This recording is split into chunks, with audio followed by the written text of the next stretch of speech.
The Sugar Protection Program. Sean O'Malley didn't just climb the rankings, he was carried up them on a velvet pillow. The UFC identified a massive star with one glaring weakness: wrestling. The solution was simple: just don't let him fight wrestlers. While the bantamweight division was infested with suffocating grapplers like Merab Dvalishvili, O'Malley was busy fighting Chris Moutinho. Moutinho wasn't a contender. He was a green-haired zombie who absorbed 230 strikes in a single fight. It wasn't a competition. It was a televised sparring session designed to generate highlights. The protection scheme was obvious. O'Malley famously refused to fight ranked opponents for entry-level pay, so the UFC happily let him crush lower-tier strikers. When he finally faced a real threat in Peter Yan, he was taken down multiple times. The vast majority of fans thought he lost. The judges didn't care. They handed him the win and vaulted him straight into a title shot. The strategy is brilliant. You build the brand against hand-picked strikers, avoid the stylistic nightmares, and ensure the cash cow is too big to fail before he ever hits the mat. The Scouser's Great Escape. Paddy Pimblett is the UFC's desperate attempt to keep the UK market profitable. To do that, he simply cannot lose. The matchmakers understood the assignment perfectly. For his first few fights, they fed him smaller grapplers and favorable matchups to keep the Liverpool hype train moving.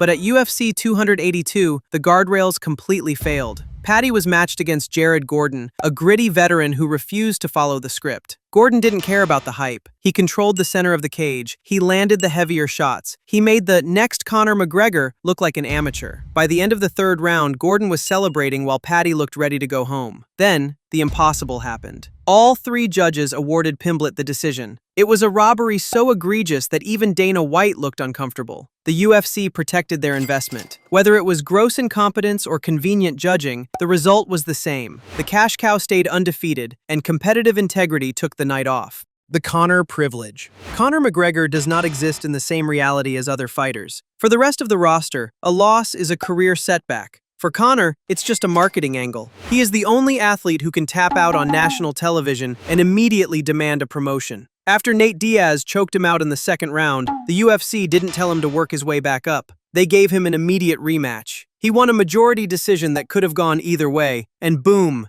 instant title shot against Eddie Alvarez. It gets worse. Even now, with one win since the Obama administration, he is constantly hovering over the title picture. Contenders like Justin Gaethje have to fight through a murderer's row for a chance. Conor just tweets. The UFC's message is clear. Meritocracy is for poor people. If you sell enough whiskey and pay-per-views, you are immune to the concept of losing. He has turned the official rankings into a suggestion box that Dana White actively ignored. The myth of once ever. Before Ronda Rousey became a WWE superstar, the UFC convinced the world she was a superhero. They called her once ever. To maintain that illusion, they fed her a very specific type of opponent: bantamweights who had absolutely no idea how to stop a hip toss. She was an Olympic medalist crushing part-time fighters. Remember Bethe Correa? She was basically an accountant with an attitude problem. Ronda knocked her out in 34 seconds, and the commentators nearly cried on air. People genuinely argued she could beat Floyd Mayweather. Then, the protection vanished. She fought Holly Holm, an actual 18-time world boxing champion. It was a slaughter. Ronda charged forward like an angry toddler and ate straight lefts for 6 minutes. The head kick that ended her reign was the sound of a bubble bursting. The UFC had shielded her from elite strikers for years. When she finally faced one, the Mike Tyson of female MMA was exposed as a judoka with zero head movement and a very fragile ego.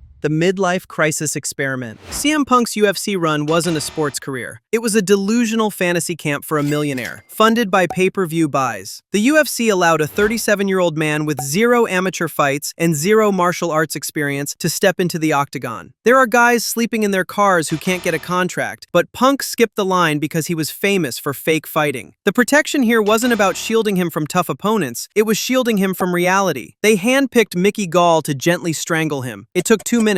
Punk looked like a dad trying to break up a bar fight and failing. The UFC should have stopped there. Instead, they gave him a second fight against Mike Jackson. It was the worst fight in history. It looked like two drunk uncles fighting at a wedding. Punk was a cash cow that produced no milk, just embarrassment. Embarrassing! He proved that money can buy you a spot on the roster, but it can't teach you how to throw a punch. The gorilla in the room. Brock Lesnar is a genetic anomaly. He is a terrifying human being, but his path to the heavyweight championship was a complete joke. Lesnar walked into the UFC and lost his debut to Frank Mir in 90 seconds. He tapped out. In a normal sport, you go to the back of the line. In the UFC, you win one boring decision against Heath Herring and immediately get a title shot. He fought for the heavyweight belt with a professional record of 1-1. Read that again. 1 win, 1 loss. Title shot. It is the most ridiculous fast track in sports history. It's like letting a football team play in the Super Bowl because they sold the most jerseys. To be fair, Lesnar actually knocked out Randy Couture and won the belt, which only validated the UFC's greed. They realized they didn't need a ranking system. They just needed a 280-pound monster who looked like he was shaved for the summer. Fairness doesn't sell tickets. Giants do. The legacy excuse. Jon Jones is the greatest fighter of all time. He is also the greatest strategist in avoiding dangerous matchups. Jones fought and defeated Stipe Miocic, a win he called his legacy fight. But here's the critical part. The heavyweight division had a clear, active contender in Tom Aspinall. Aspinall destroys everyone in 2 minutes. Jones is refusing to fight him, claiming the younger fighter hasn't earned it. Let's look at the facts. Jones prioritized the Miocic fight, who was 42, inactive since 2020, and coming off a knockout loss. Jones called it destiny. The fans called it the safest multi-million-dollar option available. The UFC is allowing Jones to effectively freeze the division so he can retire on his own terms. It's not a true title defense. It's a manufactured closing chapter where the champion gets to pick his own, less threatening ending. The biggest threat in the division watches, waiting for a champion who is interested in fighting him. The Golden Retriever experiment. Sage Northcutt was a marketing executive's dream. He was young, ripped, and polite. He looked like an action figure that came to life. Dana White found him on a reality show and instantly decided he was the future. The UFC paid him more than seasoned veterans to do front flips and smile. They treated him like the second coming of George St. Pierre. There was just one small problem. Sage wasn't a cage fighter. He was a karate kid. The hype train derailed the moment he faced someone gritty. Brian Barberena wasn't a superstar. He was a dad with a dad bod. But he dragged Sage into deep water and tapped him out with an arm triangle from half guard. That isn't supposed to happen. It was embarrassing. Then Mickey Gall strangled him in the second round. The illusion shattered. Sage was a freak athlete, but he fought with the aggression of a golden retriever. The UFC realized that abs and hair gel don't stop takedowns. They quietly let him go to one championship, where he got his face broken in 29 seconds. The NFL Rehabilitation Program.